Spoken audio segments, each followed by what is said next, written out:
غلو الأسعار، السوق عرض وطلب. كل ما سعر السلعة زاد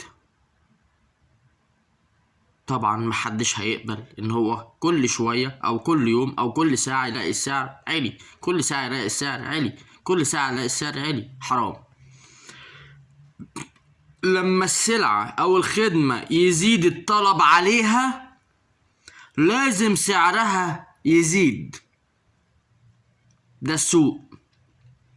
المصريين جعانين، هيموتوا عمالين يشتروا.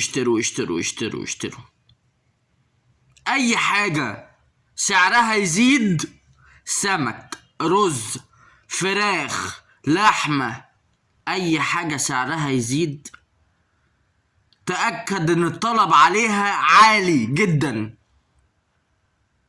غير كده سعرها مش هيزيد. لما الحاجة سعرها يبقى في زيادة ومحدش يشتري، سعرها هينزل عشان الناس تشتري، عشان التاجر يكسب. النهاردة تجار مصر كلهم حرامية إلا من رحم ربي. النهاردة كل أغنياء مصر بيصرفوا ببذخ، مبذرين ومسرفين جدا.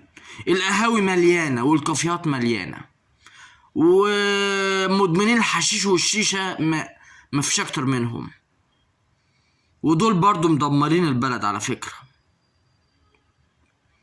أنا عندي إحساس إن الشعب بقى ضعيف قوي، مش قادر يقاطع الغلا عشان يرخص، مش قادر.